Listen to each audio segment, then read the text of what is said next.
Hello, my name is Dennis Hopp. I'm the owner of Hopp Physical Therapy in Council Bluffs, Iowa. I've been a physical therapist for about 33 years, and I've recently completed a 25 to 30 year quest to discover and develop home exercises for the craniosacral system.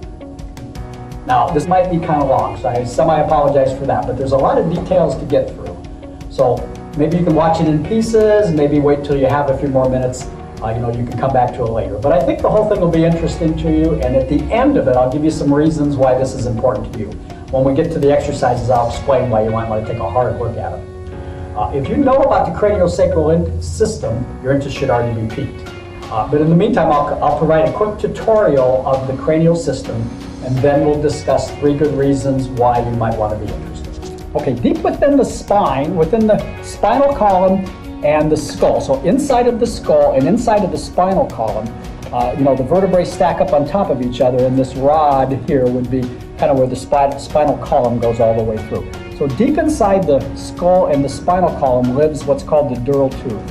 The brain and the spinal cord, you could think of the spinal cord as the tail of the brain. This brain and the spinal cord live in a sac full of fluid inside the dural tube. Again, the sac is called the dural tube, and this fluid is cerebrospinal fluid. So the brain is always drawing fluid from the body. Remember, we're about 65 to 70% water. The brain is always drawing fluid from the body and turning it into cerebrospinal fluid. So the brain makes the fluid that it lives in. As it pulls this fluid in and creates it, the cerebrospinal fluid is created in a portion of the brain called the choroid plexus, grape-like things that live on the bottom of the brain. As the brain pulls this fluid in and makes it, it acts as a pump. So as well as all the other things that the brain is doing for us, it's pumping the system to move the fluid all the way through the dural tube.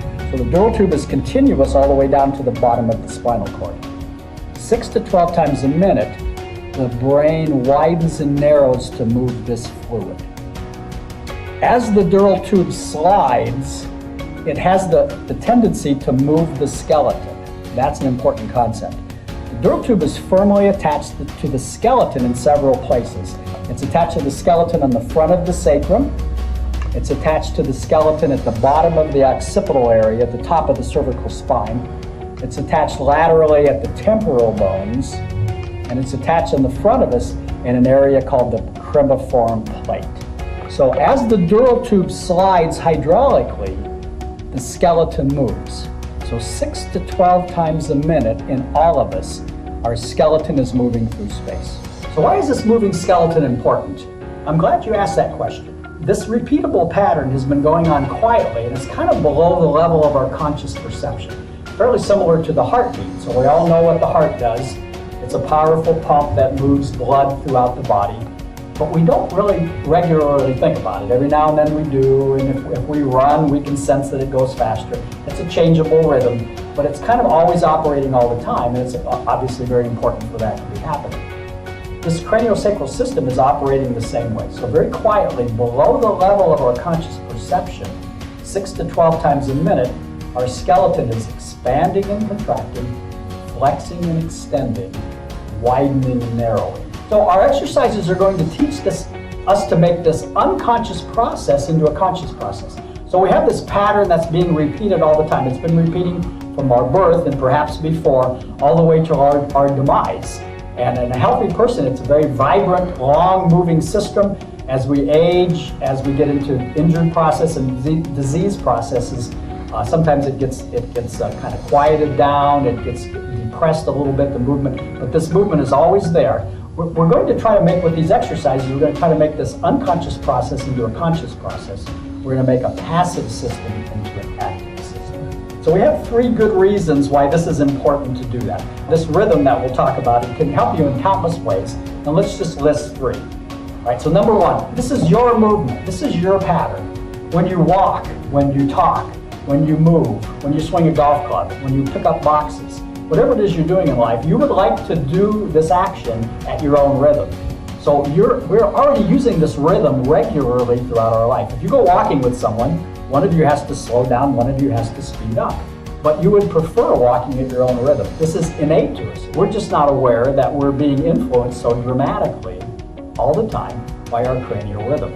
So why would we not want to learn how to harness it and sense it in order to make the things we do more rhythmical in nature? Number 2, there's only 5 movements.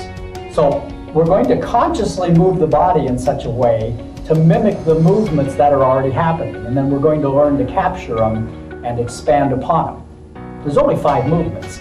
Each of the movements are very simple in and of themselves. So in the book, we would show them how to do them, including with pictures, and then we'll talk about how to perform this movement throughout the day. But there's only 5 of them. The complexity, of course, there's going to be complexity. It's complicated information. Comes in putting them together, learning to do them in combinations. And the ultimate complexity is to learn to make them automatic, so your system is always kind of following and mimicking the movement that is innate to you. But again, the importance of this is that the awareness of your own individual movement pattern can be very important to you over time.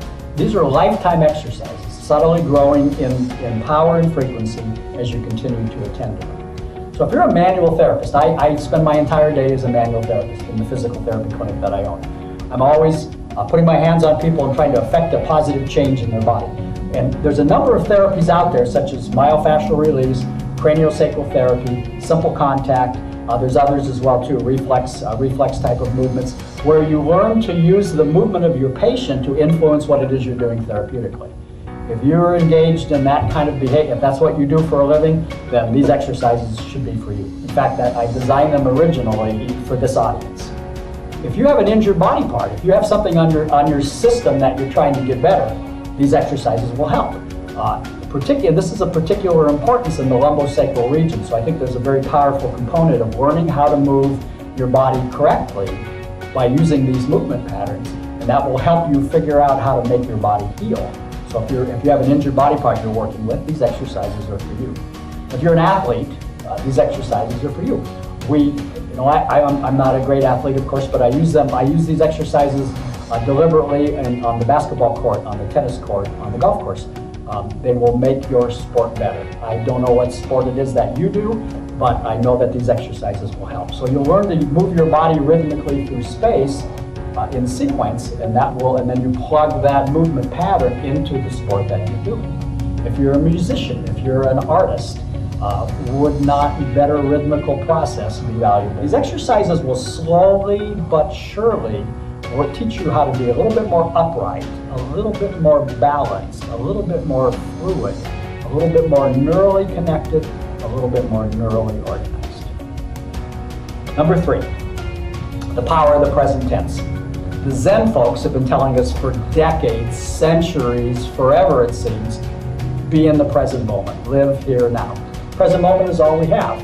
Now the past is important. You need to learn from the past to change your behaviors, pull that information forward. Lots and lots of people spend way too much time living in the past. I wish I could have done this, something I used to do before. Boy, those were the best years of my life. It's important to bring that information forward, but not to spend a lot of time there. Future tense, something that's going to happen. Planning, anticipation, those are great ideas. You have to lay the plan out before you accomplish the plan, whatever it is in life you're trying to do. But you can't spend all your time in the future sense. You're supposed to be here now. Again, the Zen folks have been telling us to do this for years. The buzzword nowadays, the terminology we hear is mindfulness. These exercises can be a powerful assist in learning how to do that. The main thrust and the power of these exercises is learning how to combine your breathing patterns with your movement patterns. That's where the power comes in. So the attention to detail for a constantly moving skeleton, for you to learn to tune into this and pay attention to this, will always keep you in the present tense. So there's one additional side benefit, kind of keeping you settled into what's important right now. The work that needs to be performed in life can only be performed in the present tense, so you have to be here now to get some work done. These ideas should definitely pique your interest. I've made some pretty bold claims here, but I think the exercises will stand up to the bold claims. They're very easy to learn how to do, and the beauty of them is that they're available to you all the time. You don't have to spend extra time in the evening. I mean, it's important to do exercise, we all know that. These can be performed, once you learn how to do them well, kind of constantly. The whole idea is that this movement is moving through you, so you're going to learn to sense it and feel it and utilize it in your own daily lives. It's easily attainable. You can use it in the car, in a safe environment. You can use it while watching TV, waiting for an elevator, waiting for the microwave to get finished. There's all kinds of little times through the day that you can slot these positions in. Once you get more comfortable with them and a little more automatic with them, they're there all the time. There's the beauty. Now, these exercises are available at a website called geometryofthebody.com. Then we're going to have a special email set up on there so I can answer any questions. The cost is fairly minimal. We can get a digital copy sent to you for $15. If you're interested in a hardbound copy, we'll send it to you for $20. The expense is not enormous. That's a couple of cups of coffee in the course of your week. But I think the power is available there. I think there's a lot of future potential for anyone who's interested in putting some time in. It will take you some time and some effort to learn how to do these properly. I'm going to suggest that they're worth your time. Again, we'll have some information. I'll answer emails and try to work you through the process. You can begin to get a sense of what the power of these exercises will do for you. Thank you very much for your time.